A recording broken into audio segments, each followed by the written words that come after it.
we will see how the location of the poles determine the stability of system. Okay. In the second unit, we have seen that in the time response analysis for a second order system, how the pole location decide the system response. Okay. And how the system will become stable and unstable depending on the, if the pole lies in the left half of the S-plane, that system will be stable system. And if the pole lies in the right half of the S-plane, so that system will be unstable system, right? So we will first see that, and after that we will see some techniques to find out the stability of the system. Okay, how to determine that the system is stable or not. Okay, so let us move to the next topic. So location of poles versus stability. Okay, so this is the first transfer function. H of s is equal to 1 upon s plus a.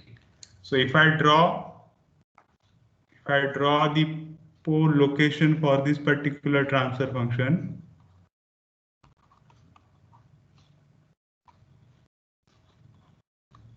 so here you can see pole is in left half of the S-plane in LHP, right? So if you convert this into time domain, so that impulse response or impulse response will be like this, right? H of t.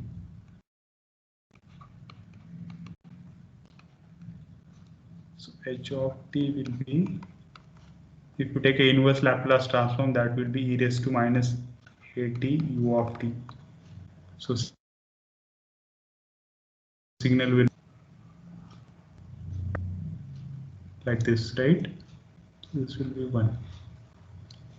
Okay, so if you see this signal, and what is our condition for BBO stability? H of t must be absolutely integrable, right? Okay, so area under this curve will be, here you can see finite, right?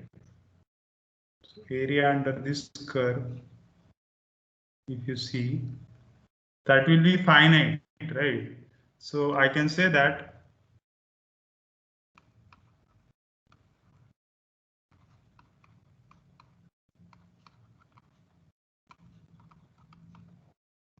finite value or less than infinity. Is video and writing goes in synchronization, whatever audio and whatever the writing I am doing?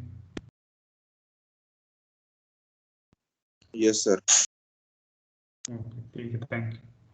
So here you can see area under this curve is what? Finite, so less than infinity. So this particular system obeys the BBO stability criteria. So I can say that this particular system is a stable system, right? So this will be this stable system.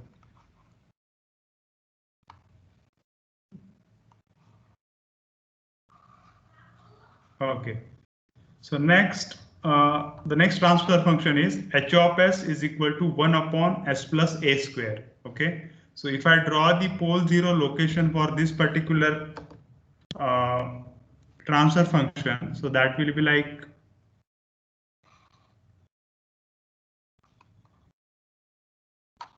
there are repeated poles at minus a, right? There are repeated poles. So if I convert this into time domain, so that will be h of t is equal to t into e raised to minus at u of t, right? And if I draw this particular signal, sorry, not signal, impulse response.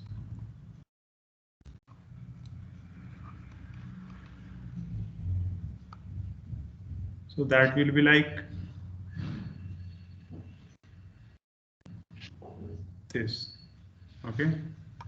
So area under this curve also finite.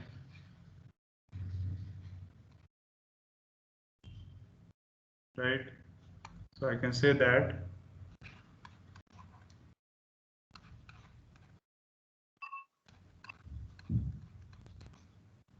okay. So this system is also stable system.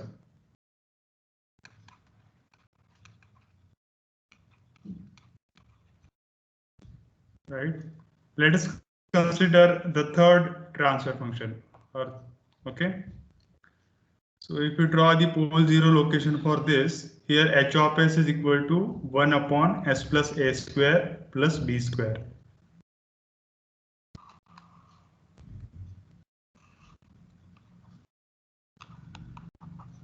Okay, so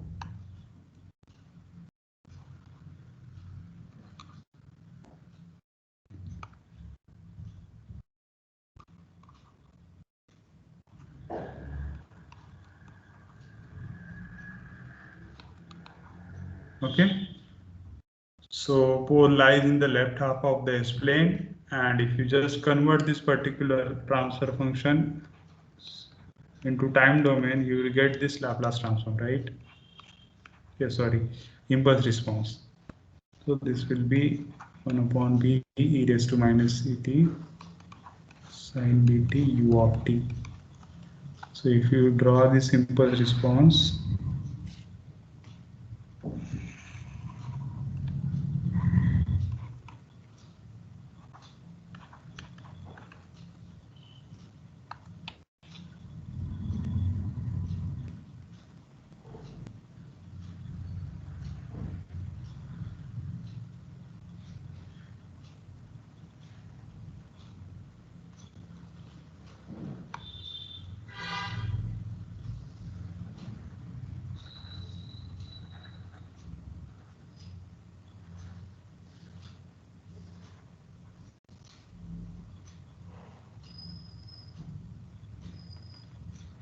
okay. So here also we can say that this particular impulse response is absolutely integrable. Okay, so we can say that this system is a stable system.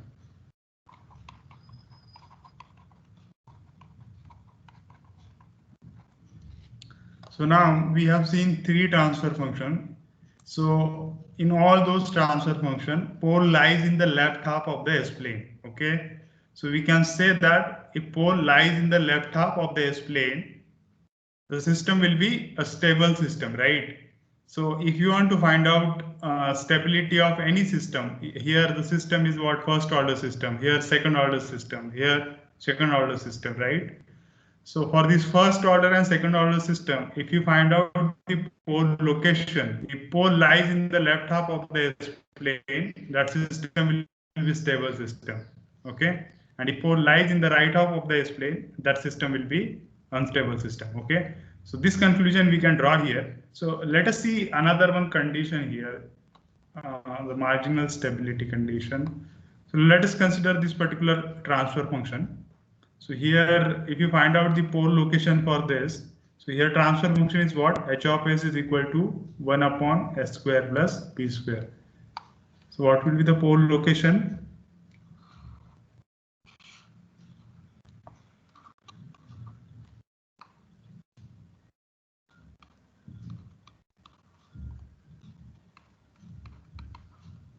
Okay, on the imaginary axis, right? And what is the Laplace inverse Laplace transform of this? What is the impulse response of this? Can anyone tell me?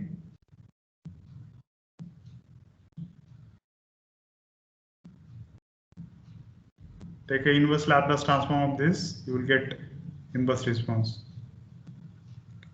Can anyone tell me?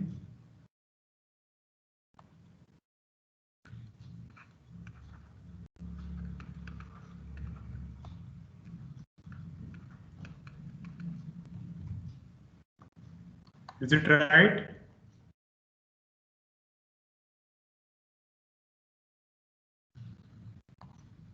Okay. So if you draw this signal,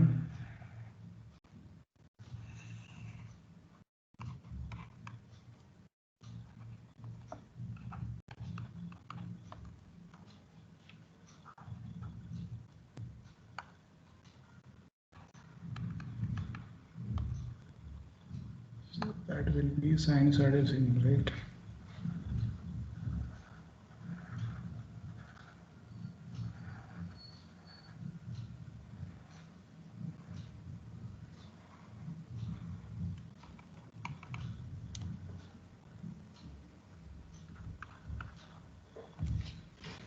Okay.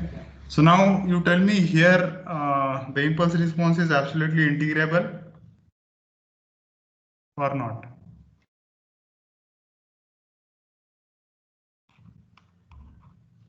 Hmm?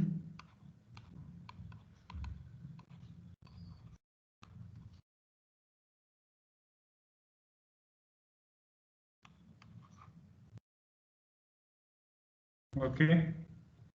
Here the impulse response is not absolutely integrable. Okay. So this system is not totally stable system. This is a marginally stable system, right?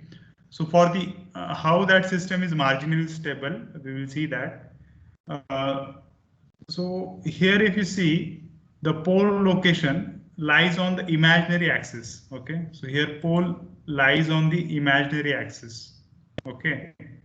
So non-repeated poles which lies on the imaginary axis.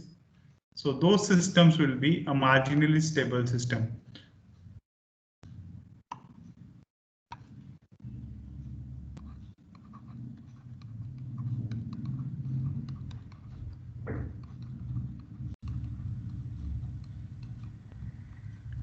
Here you can see it is not satisfying the condition of B-Bose stability. Okay, okay, it is not absolutely integrable, even if that system is marginally stable system.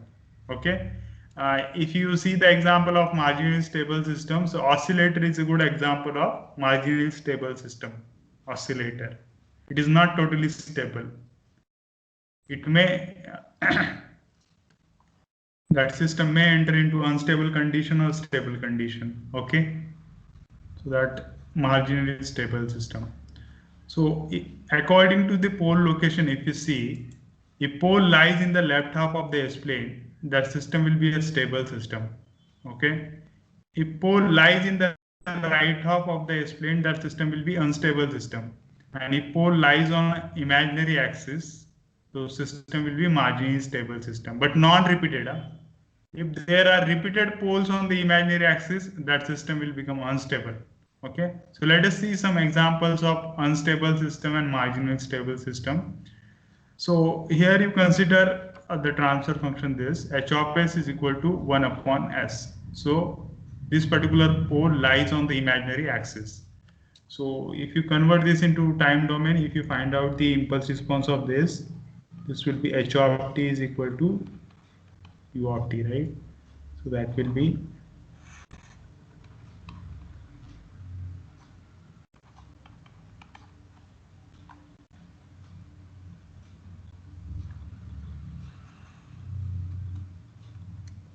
okay. So here also impulse response is not absolutely integrable.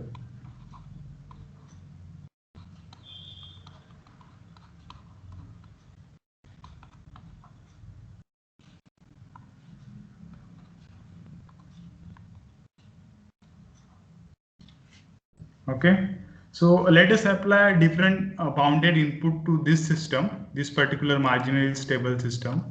This is a marginally stable system.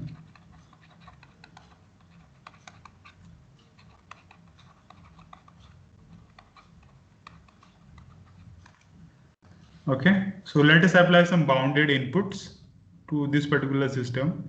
So first bounded input I have taken that r of t is equal to e raised to minus at u of t. Okay. So if you take a Laplace transform of this, so r of s equal to 1 upon s plus a, right? Pole location will be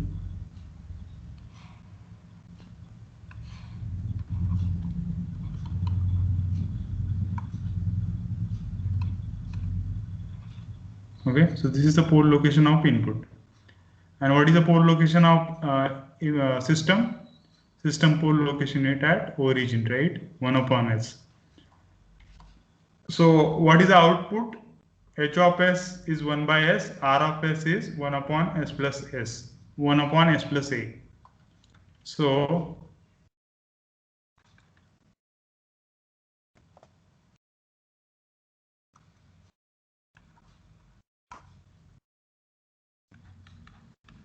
So H of S is 1 by S. So that is a C of S, output upon input now. Okay. So what is the R of S? 1 upon S plus A. So C of S will be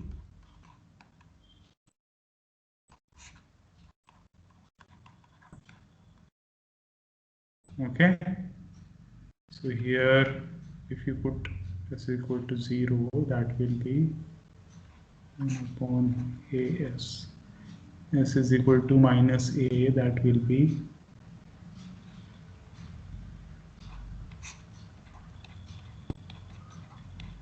right. If I take 1 by A common,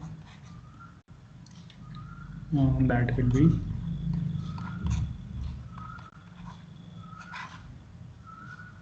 okay. So if I take inverse Laplace transform of this, so I will get C of t is equal to 1 by 1 minus e raised to 80 u of t, right? Okay. So is this bounded output or unbounded output? Tell me. Is this bounded output or unbounded?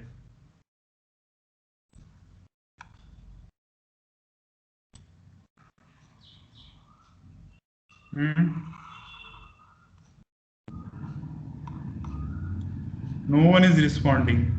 Are you listening? Am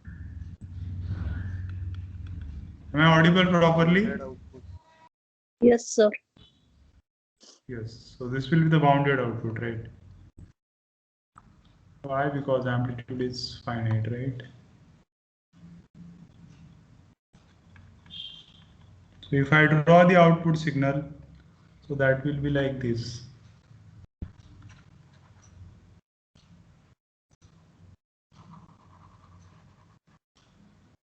Okay. So finite amplitude at any time instant. So in the case 1, I have applied a bounded input this and I got a bounded output. Okay. So in this case, we can say that system is stable. And we have applied that to the marginally stable system. We have applied this bounded input to marginally stable system because here system poles lies on a imaginary axis. Okay. So let us consider case 2 and we apply different bounded input to that system. So now here, I will just this. Okay. So now here we will apply a different bounded input that is R of t is equal to U of t. So R of S is equal to 1 upon S. So if I draw the pole locations of the input poles, that will be like this, right? R of S is equal to 1 upon S. And H of S is also 1 upon S, right? Marginally stable system. So this will be, so H of S is also same thing.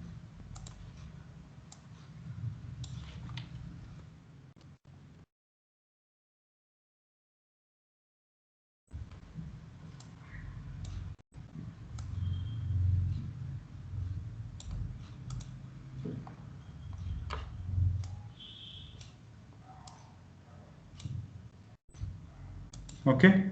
So here we can say that input pole and the system pole location are same, right? So input pole location and system pole location is same. So let us find out the output for this particular input.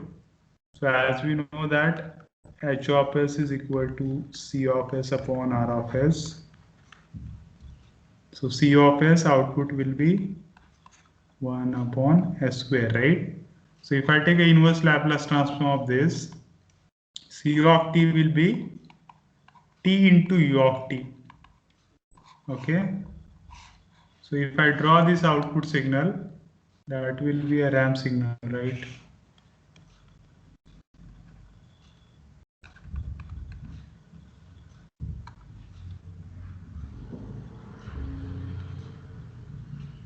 Okay. So is this bounded output?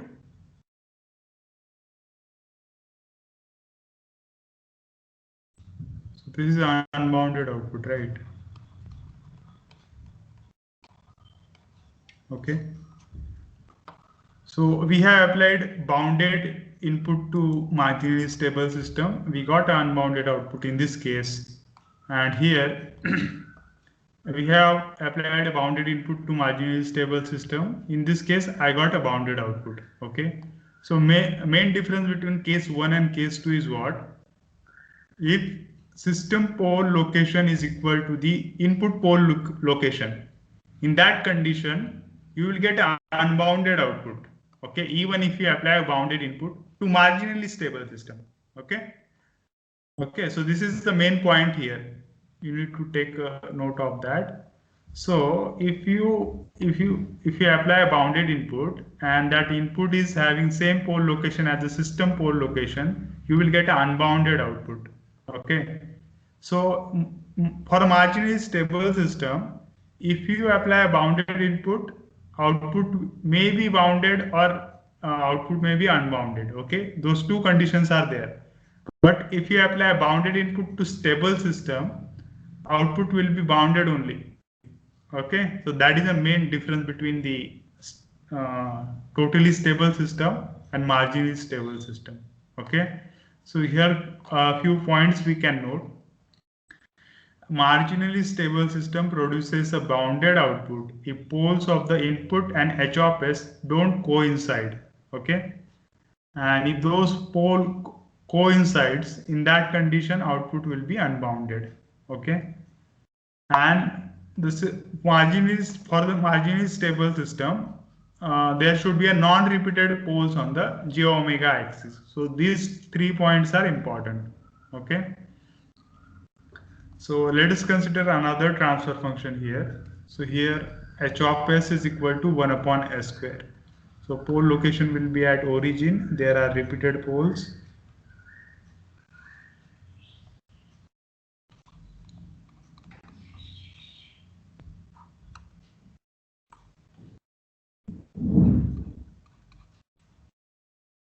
Okay, so repeated poles at origin.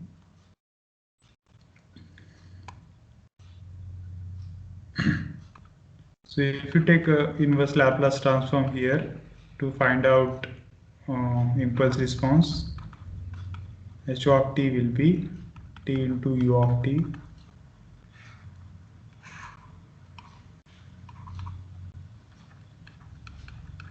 So h of t is okay. So response will system response will be like this. Okay, h of t is equal to 2 into u of t. So there are repeated poles on the imaginary axis. So this particular system is unstable system. Okay.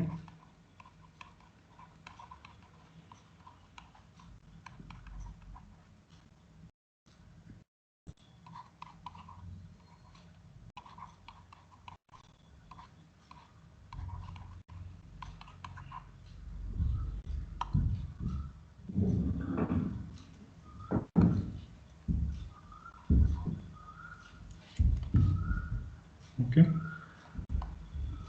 So here we can conclude that if there are repeated poles on an imaginary axis, that particular system will be an unstable system. Okay. So let us consider the next transfer function. So here h of s is equal to 1 upon s minus a. So here pole location will be in the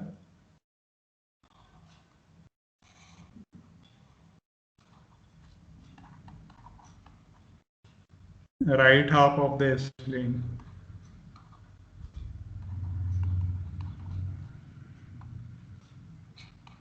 And if you take an inverse Laplace transform here, h of t will be e raised to at u of t. If I draw that signal,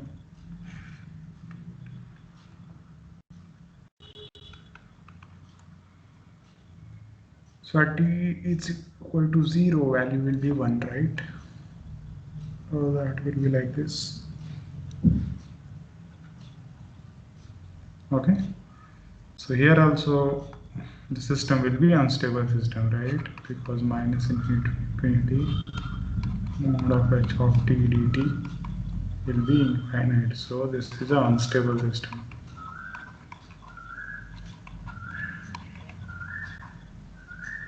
Right? Okay. So let us consider the next transfer function. So h of s is equal to 1 upon s minus a square plus b square. Okay. If I draw the pole location of this,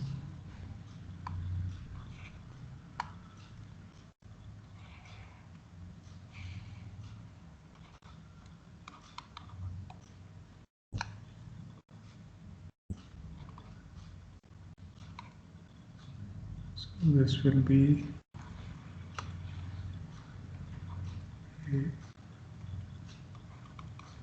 JB minus JB. Okay. So right half of the spleen RHP. So tell me, if I take a inverse Laplace transform, what will be the impulse response?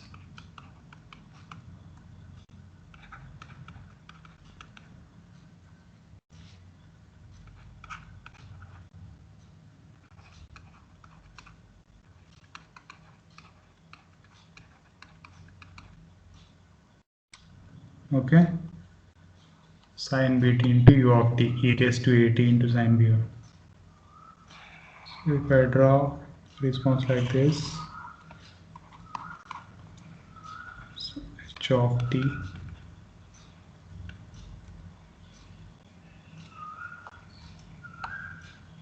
that will be like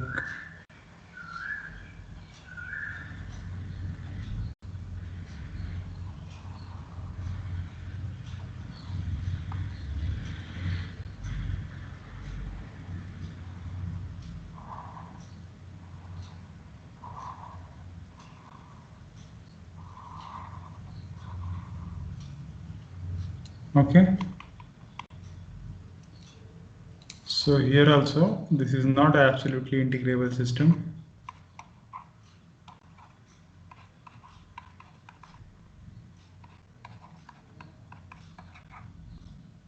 Okay, so from these two examples, the example number 6 and example number of the S-plane. So here also in example number 6, you can see that pole lies in the right half of the S-plane, and in example number 7 also poles lies in the right half of the S-plane. Okay, RHP side. So here you can see that those systems are unstable system. So a pole location in RHP system will be unstable system. So that is the conclusion here. Okay. So we can summarize these three systems by using this. So for a stable system, if you apply bounded input, output will be bounded. And for a stable system, all pole will lies in the left half of the S-plane, LHP. Okay. For a marginally stable system, if you apply bounded input, output may be bounded or unbounded. Okay, we have seen those two cases. Okay, and the pole location for the marginally stable system, non-repeated poles on the imaginary axis, or some pole may lie in the left half of the S-plane. Okay, but if non-repeated pole lies on an imaginary axis, that system definitely will be the marginally stable system. Okay. And third system, unstable system. If you apply bounded input, you will get a unbounded output here. Okay. And pole location for the unstable system will be in the right half of the S-plane. Okay. So this is the summary we can put here. Okay. This is very important according to the pole location. So if you see the necessary condition for the stability, so we can say that all the coefficients of the characteristic equation are non-zero and have the same sign. Okay. So what is mean by this?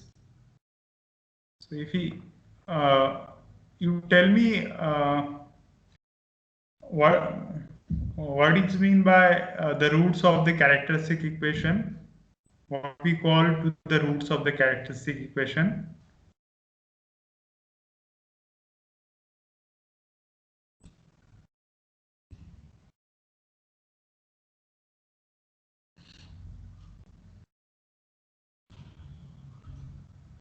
Okay. So here first two conditions are important. All the coefficients of the characteristic equation. What is mean by characteristic equation? That is the denominator of the closed loop transfer function. Okay, and roots of that denominator are poles of the system, which determine the characteristics of the system. That's why it is called as the characteristic equation. Okay. So what they are saying that all the coefficients of these equations are non-zero and should have the same sign. Okay. And this particular condition is sufficient for the first and second order system. Okay. So we will see that how these 2 points are valid and how this is a necessary condition for this stability. So let us consider the case number 1. Let us consider the first order system. Okay, so here in this system only one pole is there, and this is a closed loop transfer function. Okay, T of S. So here, what is the characteristic equation here? Tell me the characteristic equation here.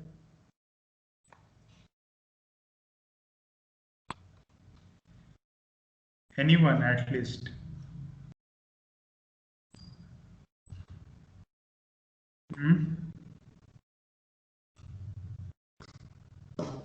What is the characteristic equation here?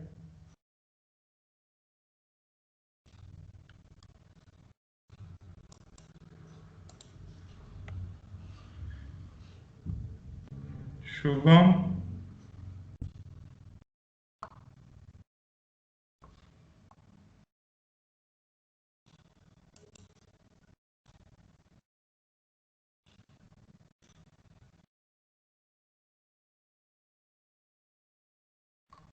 No one is responding. Are you listening?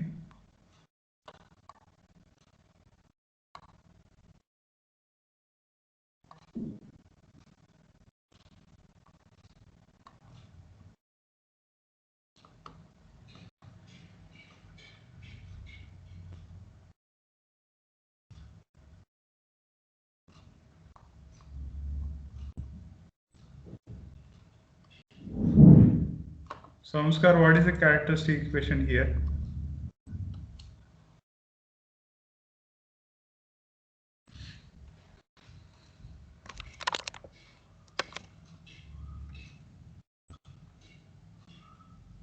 Your characteristic equation is s plus 2 is equal to 0, no? Right? So if you see the coefficients of the characteristic equations, okay, all are greater than 0, right? And if you see the pole of this particular first order system, that will lie in the left half of the S-plane. Okay, so this particular system is stable system. Okay, so if you see a second order system characteristic equation, if you see the T of S, the closed loop transfer function, that is G of S upon 1 plus G of S into H of S. Na? So this is the characteristic equation. So that's why here characteristic equation is S plus 2 is equal to 0. Okay. So if you see the coefficients of the characteristic equation, those all are positive. So we can say that for this first order system is stable system. If you see the second order system characteristic equation, so this is what this characteristic equation is what 1 plus G of S into H of S is equal to 0. Okay. So here also, if you see all the coefficients of this characteristic equations, those are positive, right? Is greater than 0. So I can say that this system will be a stable system. Okay. So let us find out poles so that we can verify that this is a stable system only. So if you find out the poles for this particular characteristic equation, those poles will be at -1 plus minus j. So those are the complex pole will lie in the left half of the S-plane.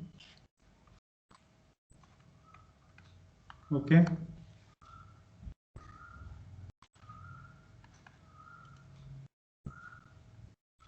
This is a -1. This is J. This is a -J. So pole lies in the left half of the S-plane. So this system will be stable system. Let us consider another characteristic equation here. So that will be S square minus 2S plus 2. Okay.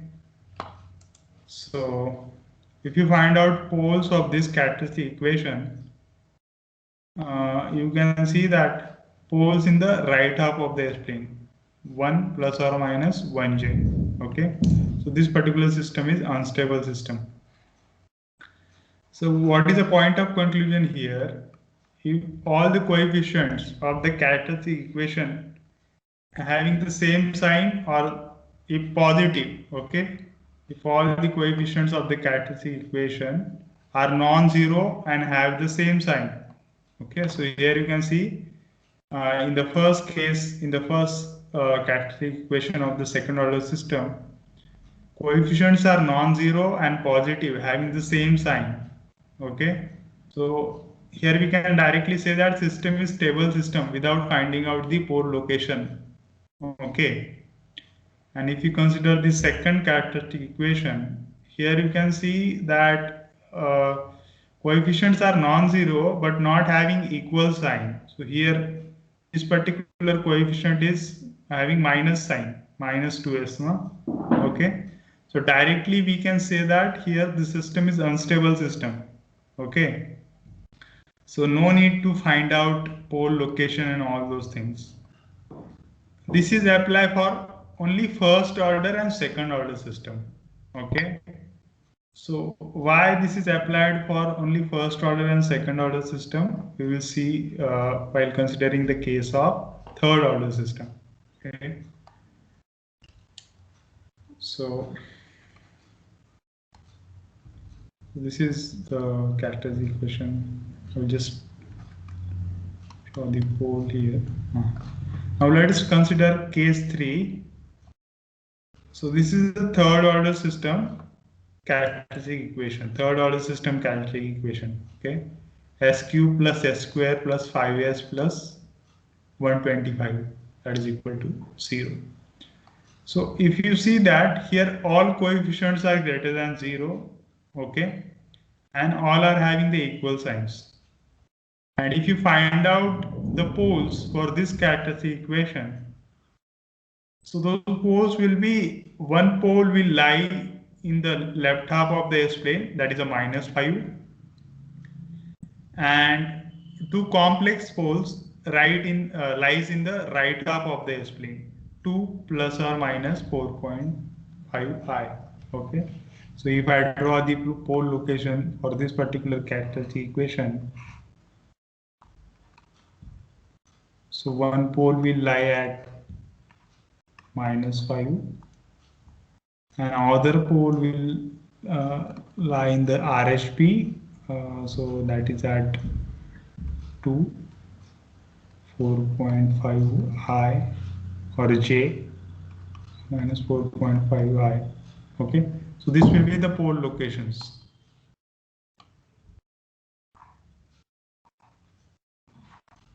So for the first order and second order system, what we said, if coefficients are non-zero and have the equal sign, system will be stable, all pole will lie in the LHP side.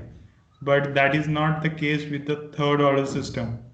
In the third order system, even if the coefficients are non-zero and having the equal sign, two pole lies in the RHP.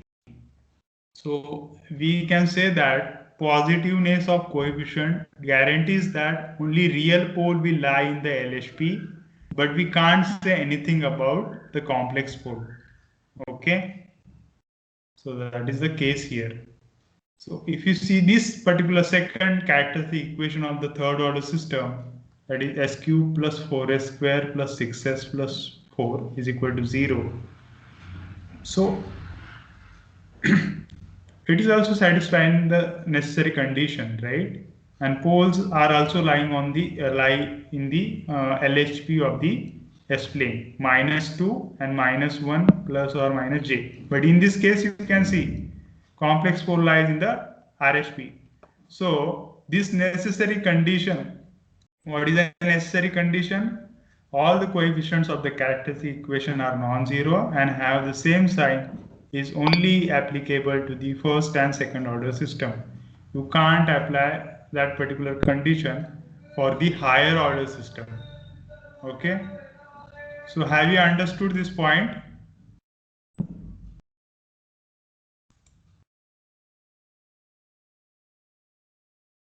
Yes, sir. Okay.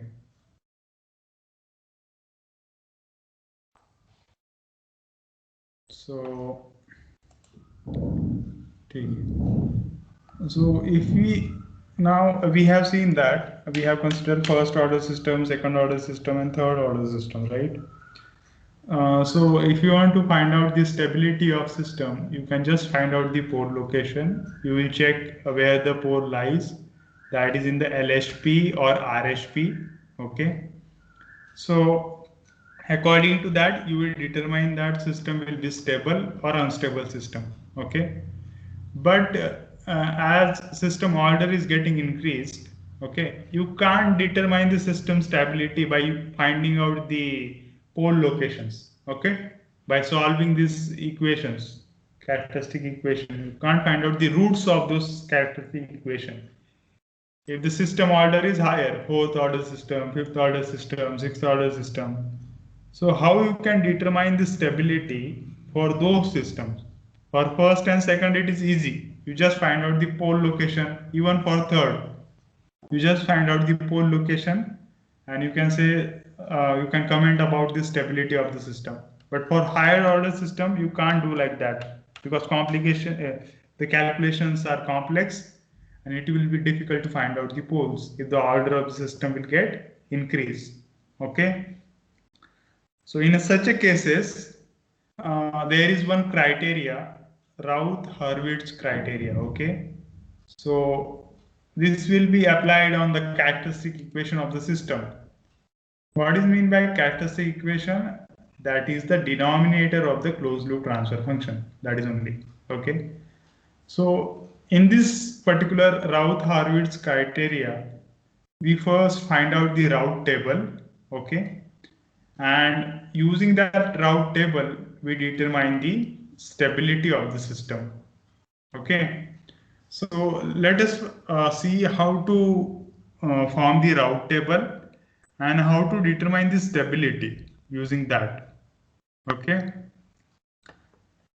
Before going into that, you just tell me how many of you are listening properly, because we have less time. I can't have time to ask each one of you to, are you listening or not? Okay. I will just ask few questions here because no one is responding. I doubtful that you are listening. Roll number 6, Vishal.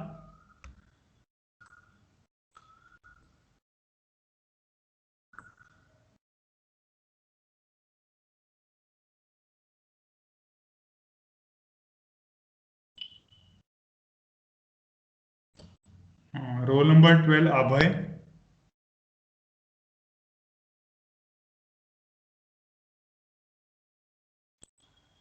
Abhay, are you there?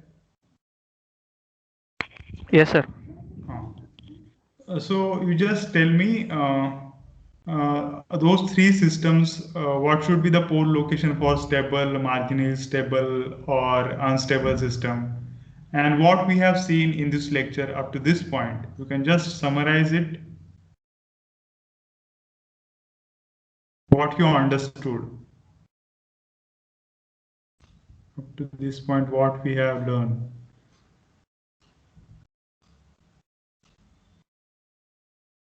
Sir, now we're learning that Routh has its criteria, and we have done some problems on LTI system to get the inverse LTI Laplace transform and to find poles. By finding pole, what we have done? Okay, differentiate between stable, unstable, and marginally stable system.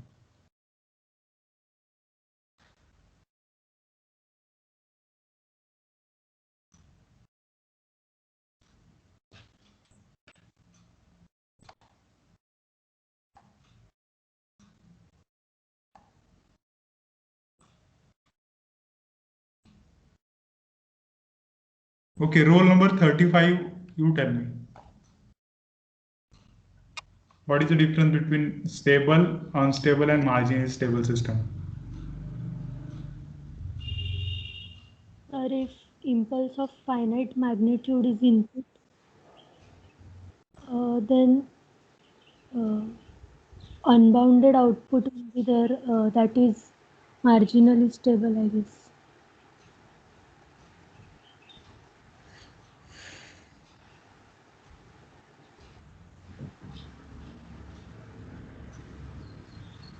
Doubtful that you are getting or not.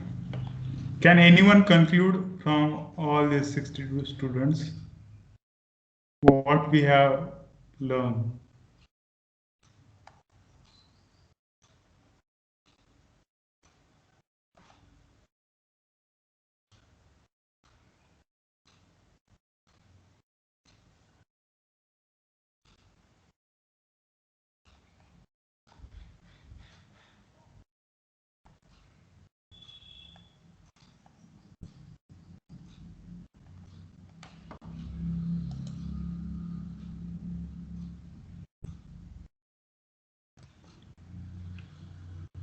If you are not listening properly, what is the point?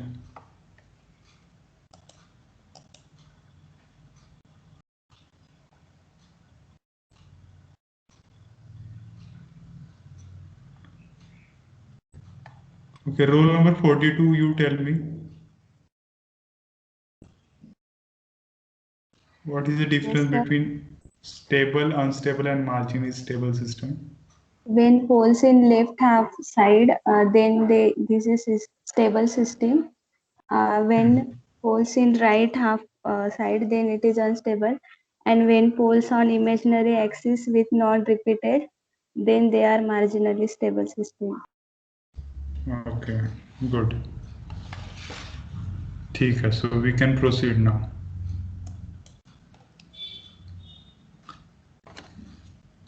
This is a Routh-Hurwitz criteria. Okay.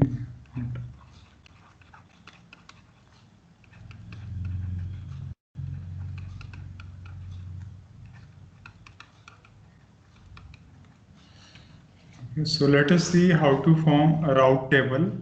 Okay. So this is the given characteristic equation. Okay. So from this characteristic equation, from this CE, we need to form the Routh table. Okay. So, so here this is a fourth order equation. Okay. So I just mentioned the order for each row. So first I will start with the first row, that is s raised to 4.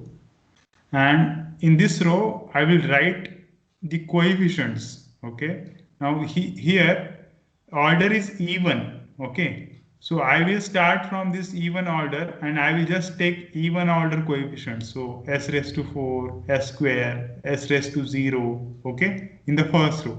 So here you can see first I have taken a4, then a2, and then a0. Okay. Next order is what? S raised to next power is what? S cube, right? So here I will take odd power terms, coefficients, odd power coefficients. Okay. Sorry. So here the first coefficient is a3, then a1. Okay, only two coefficients are there. So I have put it a3 and a1 here. Okay. Now third I have put it as a 0. So all the coefficients are covered from this characteristic equation. All the coefficients are covered from this characteristic equation. So what I will do? for s raised to 2 row, when s square row is there, I need to calculate this row by using these coefficients, from the coefficients of the first row and second row. So what I will do, so the first term, opposite of determinant, you need to take a multiplication like that. Okay, a3 into a2. So this is the first product term, a3 into a2.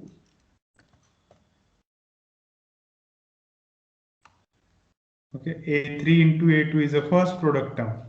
Okay, minus a4 into a1. This is the second product term, divided by this particular term. Okay, a3. So a3 into a2, a3 into a2 minus a4 into a1 divided by a3. So this will give me the first element in the second row. Okay, so that will be b1. Okay, now I need to find out the second element of the third row. Okay, so this will be like a3 into a0, a0 or a0. So this will be the first product term, minus 0 into a4. So this will be second. This will be the second product term. Like that way, you need to do the multiplication, find out the product term and take a difference. With the example, this will be more clear. Okay, so here you can see a3 into a0 minus a4 into 0. So here I can put minus a4 into 0. Okay, this is second term of this row now, divided by a3, okay. So we have found out the elements of this third row. Okay, so let us consider s to the power 1 row. Okay, so to find out the coefficient of this particular row, what we will do, we will use a coefficient elements of s raised to 3 and s square row. Okay, these two rows coefficient we will use to find out the coefficient of this row. The same thing here, first element of this particular third row, s square row, I have mentioned as a b1. Okay, and this is the second coefficient, right? So b1 into a1 minus a3 into a0, because this particular term will finally reduce to a3 now, because this is 0, this term will be 0, and this will be a3 will get cancelled with a3 get cancelled with a3, so a0 is remain only, right? A0 is remain, sorry.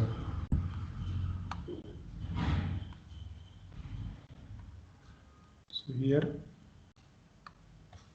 a0 is there, right? So how to do the multiplication? b1 into a1 minus a3 into a0 divided by b1. So here you can see b1 into a1 minus a3 into a0 divided by b1. To find out the product term, you just need to take opposite of determinant. Okay, so like that way you can calculate. So the first element of this s to the power 1 row is c1. Okay, and next element is co. Similarly, for this particular row, for s tends to 0, for this row you will use a coefficient of this third row and fourth row. Okay, so that will be like c1 into a0 minus 0 into b1 divided by c1. So that will be, you will get a0. Okay, so here I will just put that c1 into a0 minus b1 into 0 divided by c1. So that will be c1 into a0 divided by c1. C1 get cancelled. So here you get a0. Okay. So we found the so for all rows we have found the elements, right? Okay. So this is a0 is the first element of this last row. Okay. So after forming the route table, you just need to verify the first column of the route table. If there are sign changes, number of sign changes in the first column will be equal to the number of pole lie in the right half of the S-plane. And as we know, if pole lies in the right half of the S-plane, that system will be unstable system. So by using this method, we can determine the stability of the system. Okay, system is unstable or stable system. So here you can see how to form the first column of the route table. The coefficients are like A4, A3, B1, C1, and the A0. Okay, so so here you can see A4, A3, B1, C1, A0.